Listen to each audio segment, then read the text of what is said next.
O número de alunos pretos e pardos em universidades federais triplicou nos últimos 13 anos. Segundo um levantamento feito pela Unifesp com dados do MEC, a lei de cotas foi a principal responsável pela inclusão, não só racial, mas também social, no ensino superior. A principal mudança da lei foi o aumento no número de jovens pobres e pretos em cursos de ensino superior no Brasil. E isso não impactou a qualidade da educação, diferente do que críticos apontavam na época em que a lei foi elaborada. Hoje, não há dúvida. A lei de cotas representa mudança profunda na configuração das universidades públicas brasileiras. Ainda que existam muitos desafios pela frente, o Brasil passou por uma transformação radical no que diz respeito à presença de alunos pobres e negros nos cursos superiores a partir da promulgação da Lei 12.711, em 29 de agosto de 2012. Como ouvimos nas reportagens, a legislação de fato viabilizou a inclusão em instituições marcadas historicamente pelo elitismo branco e pela restrição do acesso ao longo da sua história. Mas, para resgatar esse percurso, entender o processo e refletir sobre o futuro, a gente precisa recuar no tempo em relação à entrada em vigor da Lei 12.711. E é necessário também estender a análise à década seguinte desse marco. Nesse encontro sonoro, nossa proposta é, junto com você, fazer um resgate histórico, observar o que foi conquistado até aqui e também olhar para o futuro com os entraves a serem enfrentados. Com esse desafio, estamos aqui. Eu sou Rosana Ehringer, professora e pesquisadora da Faculdade de Educação da Universidade Federal do Rio de Janeiro, a UFRJ, e há 30 anos atuo como ativista a favor das ações afirmativas. Eu sou Alessandra Pio, militante acadêmica, professora da Educação das Relações Étnico-Raciais da Universidade Federal Rural do Rio de Janeiro e fui professora da Educação Básica durante 20 anos. Nós duas somos do Laboratório de Estudos e Pesquisas em Educação Superior, da Faculdade de Educação da UFRJ, o LEPS. E a gente convida você a participar desse nosso papo. Caminhos Afirmativos. Um podcast do LEPS, Laboratório de Estudos e Pesquisas em Educação Superior, da Faculdade de Educação da UFRJ.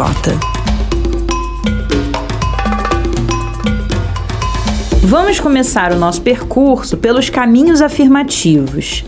E antes de mais nada, a gente pergunta: você, ouvinte, sabe exatamente o que é a lei de cotas? Em 2012, a legislação tornou obrigatória no acesso ao ensino superior a reserva de vagas para estudantes de escola pública, com renda per capita até um salário mínimo e meio, e estudantes pretos, pardos e indígenas nas instituições federais de educação no Brasil. Em 2016, foram incorporados também os estudantes com deficiência, uma determinação que passou a valer para todas as 69 universidades federais. Assim, em 2022, a Lei de Cotas completou 10 anos e nós, do LEPS, realizamos uma pesquisa para observar essa década que marcou uma mudança da cara das universidades federais brasileiras. Para isso, reunimos uma equipe de dezenas de pesquisadores de todas as regiões do país que se dedicaram, ao longo de 15 meses, a recolher e sistematizar esses dados, trazendo um panorama rico sobre como a Lei de Cotas alterou o perfil dos estudantes das universidades federais, impactando também as próprias universidades de diferentes formas. A gente entende que estudar as cotas é central para melhor entender as transformações recentes nas universidades federais que precisam fazer valer seus princípios de gratuidade, universalidade, inclusão e qualidade. E nós somos totalmente imersas nesse tema, né, Rosana? Com certeza. Vou contar para vocês que a Alessandra foi minha orientanda no doutorado. Ela entrou na UFRJ em 2016 e a tese dela foi sobre a trajetória escolar de estudantes negros em comparação com estudantes brancos e como o racismo os afetou durante esses 12 anos. O grupo analisado no Colégio Pedro II começou a classe de alfabetização em 2005 e seguiu até 2016, concluindo o ensino médio. Ao final da pesquisa, eu verifiquei que o grupo autodeclarado como branco teve em torno de 80% de aproveitamento, ou seja, concluíram o ensino médio. Já o percentual de estudantes pretos não chegou a 30%. As avaliações mostraram que, ao longo dos anos, o racismo é um dos motivos dessa disparidade. E tem uma coisa curiosa. Eu conheci a Rosana Ehringer apenas na entrevista da seleção do doutorado. Ela é uma referência nesse tema e desde o primeiro momento me recebeu sinalizando que a universidade é, sim, lugar de estudantes pretas e pretos. Você tá nessa batalha faz muito tempo, né, Rosana? Sim, lá no final dos anos 80, eu trabalhava no IBASE, o Instituto Brasileiro de Análises Sociais e Econômicas. A ONG, que era dirigida pelo Betinho, o sociólogo Herbert de Souza, realizou campanhas bacanas sobre o tema do racismo e da discriminação racial. Uma delas lançava uma pergunta interessante: onde você guarda o seu racismo? Já afirmando que o Brasil é racista e provocando cada um, cada uma, a investigar em si mesmo o seu próprio preconceito. Onde você guarda o seu racismo? Não sei, mas eu sei que só um pouco. Acho que o racismo está guardado lá, no fundinho do coração. No medo. Na raiz. Nas piadas. Eu acredito que no meu inconsciente. Na nossa prática cotidiana. Bem lá no fundo, bem escondido para ninguém perceber, nem eu mesmo. É complicado. Não guarde o seu racismo, jogue fora. No IBASE, nós tivemos a oportunidade de fazer um trabalho com a Pastoral do Negro da Igreja Católica, que era organizada pelo Frei Davi, lá nos primórdios, quando ele era padre na paróquia de São João de Meriti, na Baixada Fluminense. Alguns anos depois, criou em 1993 o Pré-Vestibular para Negros e Carentes, o PVNC. Interessante é que nossa trajetória, mesmo com a distância no tempo, se cruza. Eu comecei minha militância justamente no PVNC de São João de Meriti. Lá foi seu primeiro contato com esse tema. E para mim, mulher negra que já vivia o racismo, foi o espaço em que me dei conta de como ele opera. Foi meu despertar para a luta. Rosana, nessa época, pensar uma legislação específica de reparação era ainda uma utopia, não é? Totalmente. Muita gente achava impossível transformar em lei as políticas de ação afirmativa. Essa discussão ganhou corpo no final dos anos 90 e início dos anos 2000. E desde a década de 80 já estava nas ruas o inconformismo com a falta de políticas de enfrentamento ao racismo.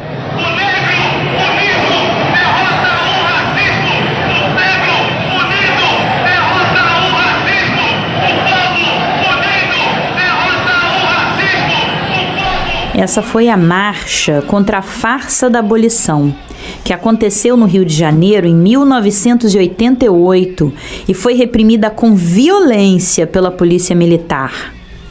No mesmo ano, que marcava o centenário da abolição, houve mobilizações em diferentes cidades do país, contestando a versão de que a abolição foi uma concessão feita pela princesa Isabel.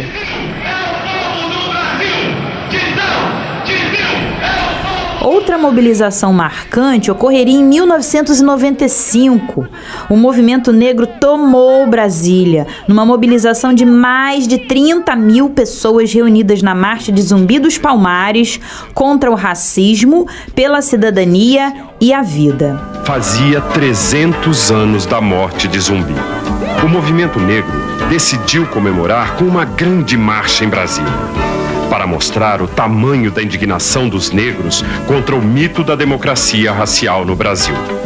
Todas as denúncias já foram feitas. Era o momento de exigir ações concretas.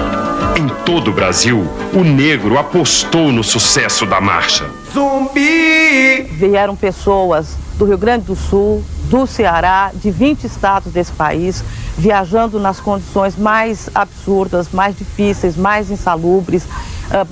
Teve delegações que viajaram 3, 4 dias, ônibus que quebraram.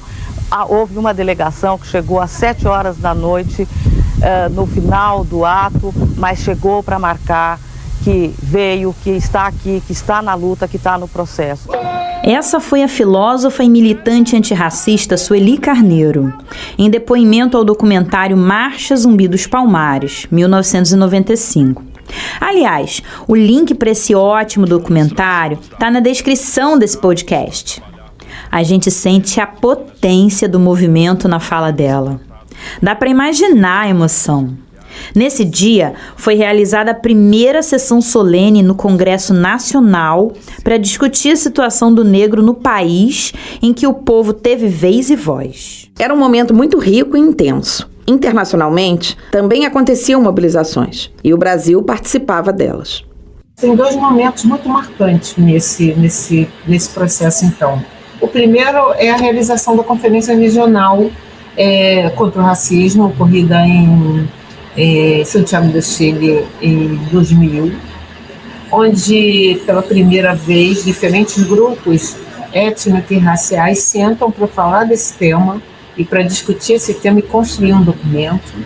O documento de Santiago ele é a base da construção da conferência, né, do plano de ação e da declaração de Durban. Muitos dos artigos, muitos dos conceitos e ideias que aparecem em Santiago vão até Durban.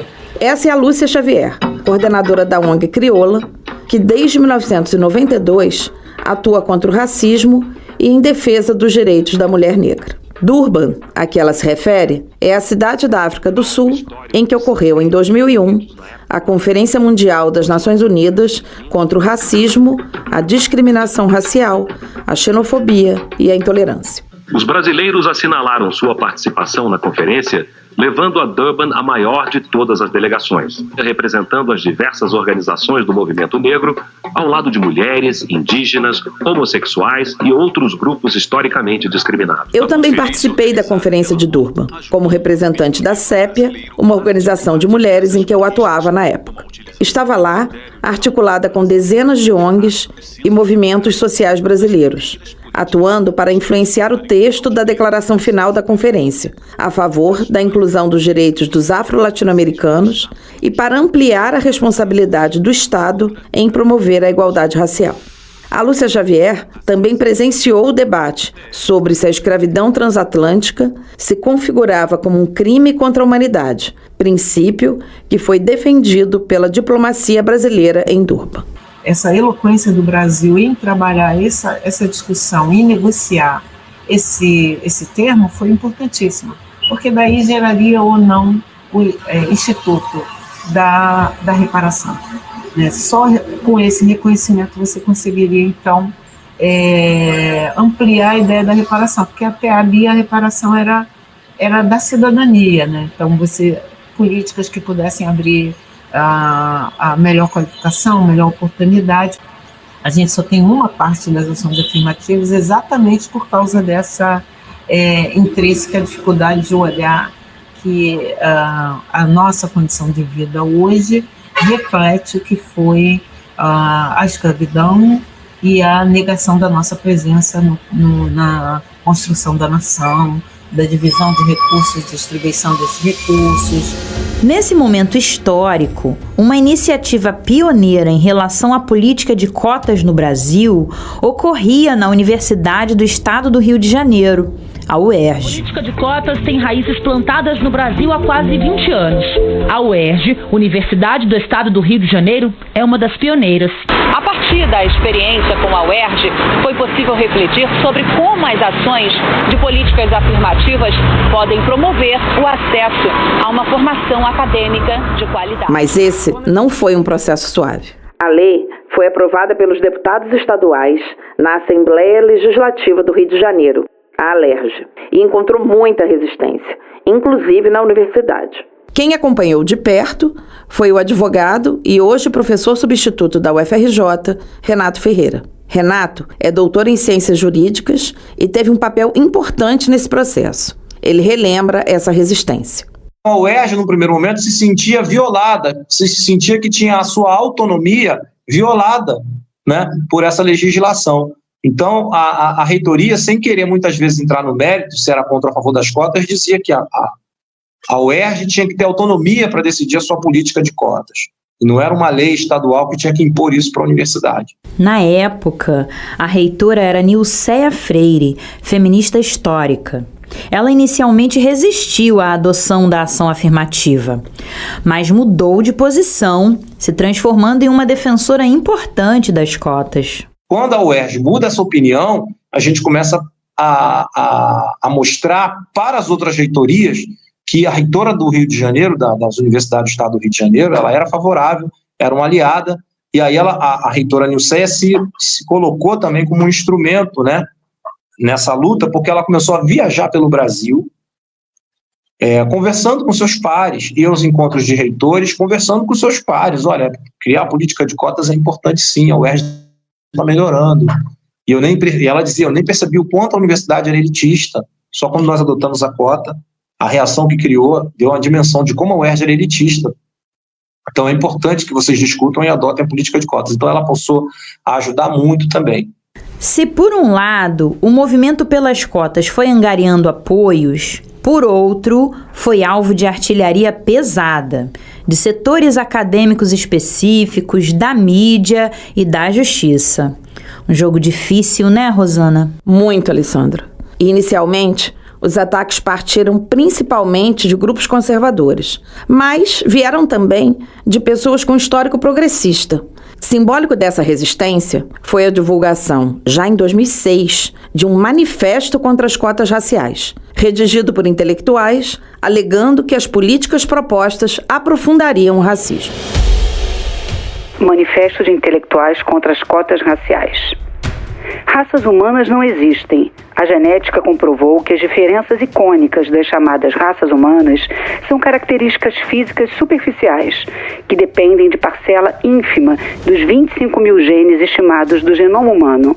A cor da pele, uma adaptação evolutiva aos níveis de radiação ultravioleta vigentes em diferentes áreas do mundo, é expressa em menos de 10 genes. O racismo contamina profundamente as sociedades quando a lei sinaliza às pessoas que elas pertencem a determinado grupo racial e que seus direitos são afetados por esse critério de pertinência de raça. Sim, biologicamente, as raças humanas não existem, mas o racismo artificialmente cria e hierarquiza essas diferenças. Na época, não foi fácil enfrentar esse discurso e o eco na sociedade. Entre as pessoas que assinaram o manifesto estavam Caetano Veloso, Demetrio Magnoli, Ferreira Goulart e Lilia Moritz Schwartz.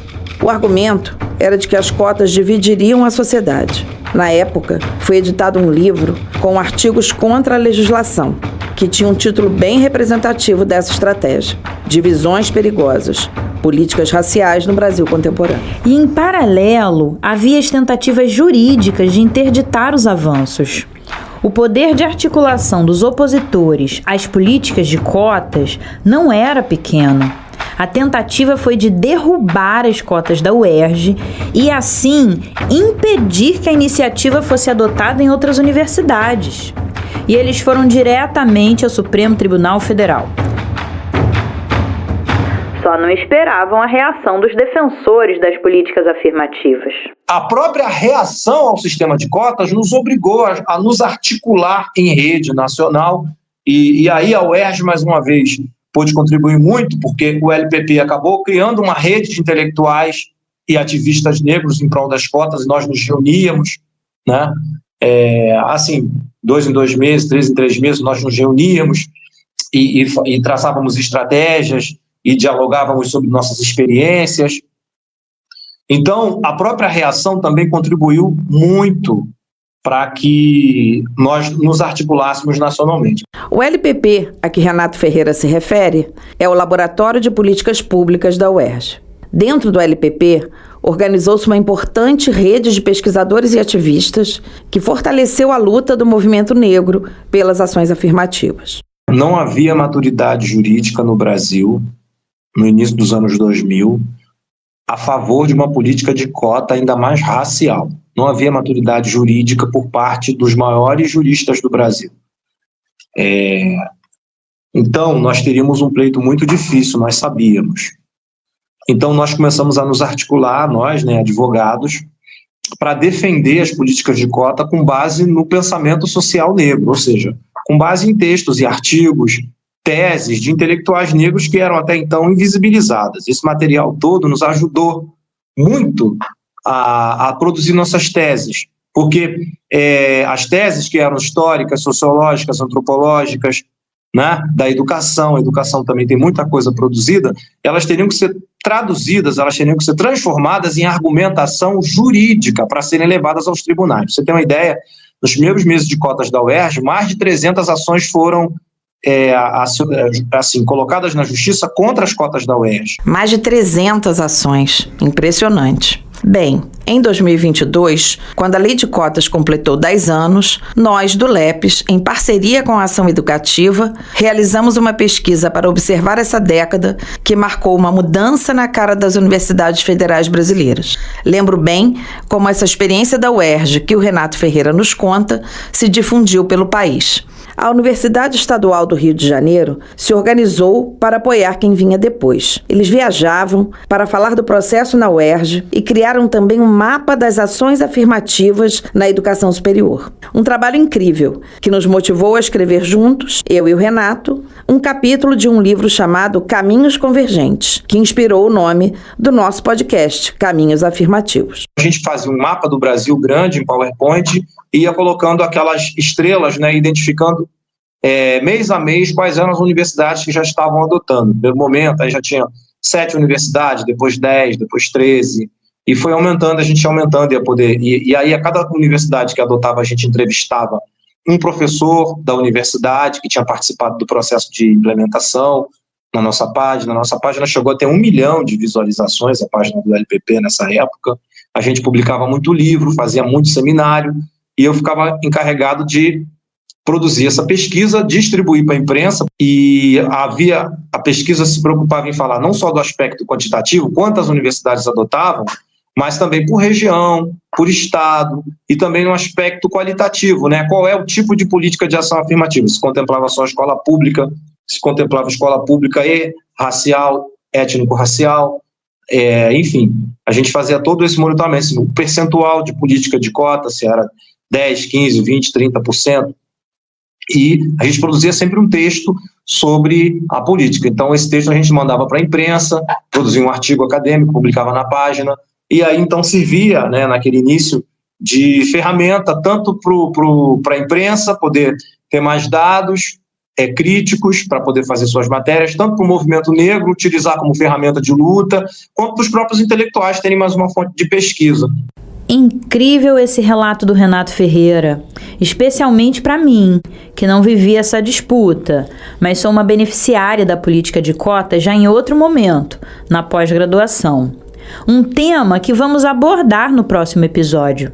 Eu penso que uma das grandes conquistas das cotas foi jogar luz nesse debate, encarar o racismo de frente. O Renato conta como foi o processo de convencimento também dos responsáveis pelo sistema jurídico. Como o jogo foi sendo virado. Eles começaram a mudar as suas decisões, Começaram a usar o nosso argumento de que as políticas de cotas eram constitucionais, porque a diversidade na educação era uma coisa muito importante para o desenvolvimento do ensino. Por outro lado, também, na questão dos negros, havia uma questão que era histórica, de uma reparação histórica, que precisava ser feita para a população negra. Também funcionou muito os dados de exclusão das pessoas negras na educação superior. Começaram a sair muitas pesquisas mostrando o abismo que havia entre negros e brancos na educação superior. Então a gente começou a trazer os dados empíricos e isso começou a impactar muito aos magistrados, ao mundo do direito. Muitos promotores, muitos defensores começam a dizer, juízes, a dar palestras, dizendo que era importante assegurar o sistema de cotas por uma questão de reparação histórica, por uma questão de promoção da diversidade, justiça distributiva, mas sempre preservando a ideia de que o Estado tinha o dever de promover a igualdade, que havia muita desigualdade nas universidades brasileiras. Em abril de 2012, o Supremo Tribunal Federal, o STF, julgaria o caso, decidindo de forma unânime pela constitucionalidade das cotas para ingresso de negros e pardos na universidade. Um dia marcado pela emoção. O tribunal, por unanimidade, decidiu que o sistema de cotas adotado pela universidade está de acordo com a Constituição Federal e que a medida é necessária para corrigir um erro histórico de discriminação no país. É de rigor constitucional proclamar que as políticas afirmativas têm embasamento na Constituição de 1988. São políticas afirmativas de quê? Afirmativas do direito que têm todos os seres humanos a um tratamento igualitário ou igualitariamente respeitoso. Assim é que se constrói com dignidade uma nação.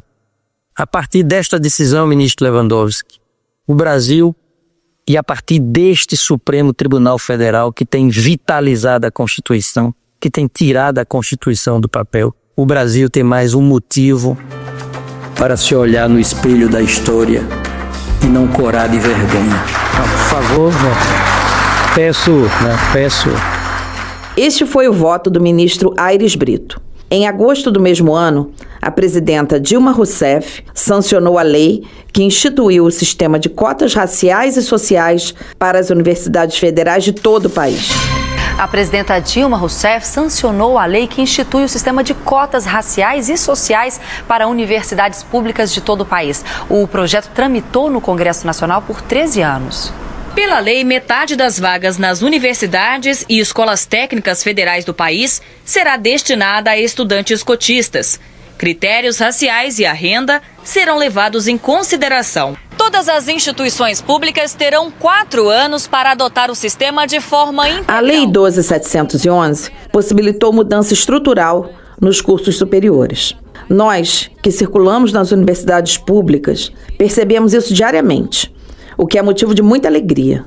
Beatriz Albino, cotista do curso de Medicina da UFRJ, um dos mais disputados do Brasil, faz parte dessa transformação na universidade e de sua abertura para profissionais negros e negras.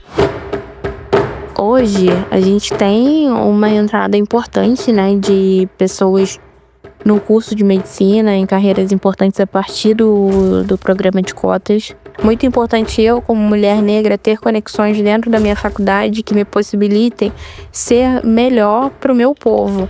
E no momento que eu puder servi-los, como médica, que eu seja a melhor médica possível, que eu tenha as melhores possibilidades para eles, eu acho que isso a gente constrói dentro da universidade, para quando chegar no mercado de trabalho, a gente ter o nosso melhor para dar para a população. Muito bacana essa fala da Bia. E vale registrar aqui que ela foi nota 1000 na redação do Enem. Mas é verdade que há muitos desafios ainda pela frente. E eu conheço bem eles.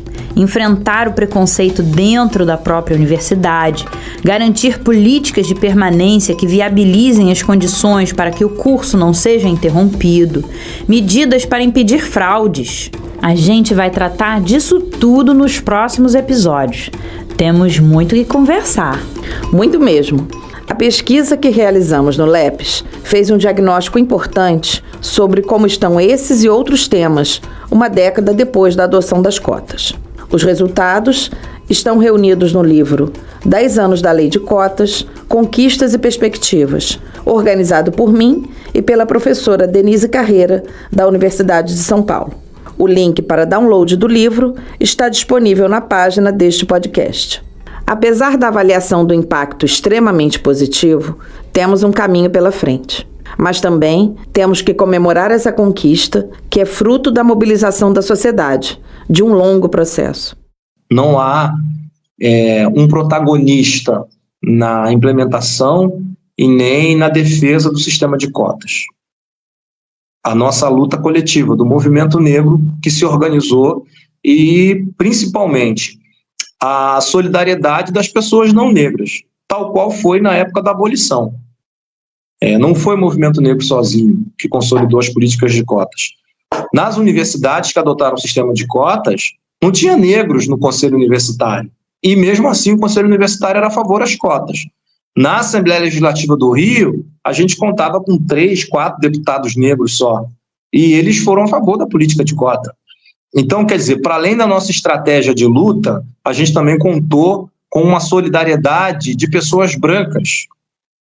Isso foi fundamental.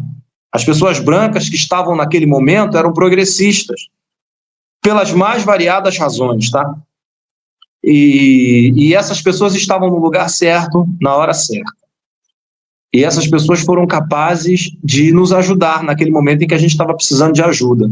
E nós lideramos aquele processo e contamos com a ajuda dessas pessoas. Então foi, como toda luta social, ela é uma luta construída por várias pessoas importantes que passaram, que estavam ali naquele processo e fizeram aquilo que tinha que ser feito, né? E foi assim como você falou, eu gosto muito disso, eu gosto muito de entender isso como um processo importante para que o Brasil, de uma vez por todas, se auto-identificasse, né? O Renato descreve com precisão essa sensação de que a vitória numa batalha tão difícil foi da luta coletiva. E se engana quem pensa que quem se beneficiou foram apenas negros e negras. O professor chama atenção para um aspecto fundamental. Toda a sociedade é transformada por esse processo que segue em curso. Quanto mais a gente vai transformando a sociedade, mais a universidade tem que se preparar para essa sociedade transformadora. E é melhor para todo mundo, porque no final ganha todo mundo. Ganha a universidade, que passa a ter a diversidade dentro do campus e passa a ser instigada a produzir conhecimento sobre algo que ela não produzia. Ganha os alunos que entram, né, pelo sistema de cotas, porque eles basicamente são os primeiros da família e levam esse conhecimento para suas comunidades, transformam suas vidas.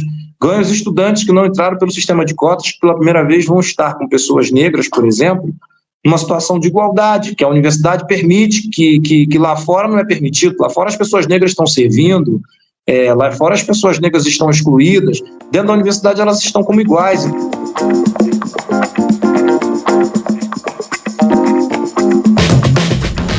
Perfeito! E a política de cotas na graduação abriu as portas para outras iniciativas já implementadas ou que estão em discussão. Cotas na pós, no serviço público, nos partidos políticos, nas empresas. Mas como nossa série está só começando, vamos deixar esses e outros temas para os próximos episódios. Com certeza, Alessandra. Esse é um assunto que mexe com tantas camadas, que tem impactos tão profundos, e nós vamos também viajar pelo país, buscando entender como essas políticas estão transformando universidades em diferentes regiões. É isso. Temos muito o que pensar, mas foi um prazer resgatar essa luta aqui nas Ondas Sonoras. Uma história que nos emociona e nos dá força na luta. Então, fica o convite para os próximos episódios. Estaremos juntas, Rosana. Até lá. Até lá. Caminhos Afirmativos é uma série original do Laboratório de Estudos e Pesquisas em Educação Superior, LEPES, da UFRJ. A produção é do Pode Criar, podcast do Criar Brasil. Parceria com a Ação Educativa e apoio da Open Society Foundation. Rosana Heringer é idealizadora desta série e faz a narração ao lado de Alessandra Pio. Os roteiros são de Rosângela Fernandes e João Paulo Malerba. A pesquisa é de Mariana Teodoro e João Soares. O desenho de som de Douglas Vieira. As gravações foram feitas no estúdio do Criar Brasil e a identidade visual é de Alexandre Berceau. O site foi desenvolvido por Ricardo Lauder, João Vitor Soares e Márcia Valles. Neste episódio, usamos áudio de vídeos postados em redes sociais e YouTube, arquivos do acervo da TV Cutne, como a Marcha do Centenário da Abolição em 1988, Marcha Zumbi dos Palmares, Conferência Internacional de Durban 2001, além de reportagens da TV Cultura, TV Brasil e do programa Grandes Julgamentos do Superior Tribunal Federal. Utilizamos ainda a locução do Manifesto contra as Cotas.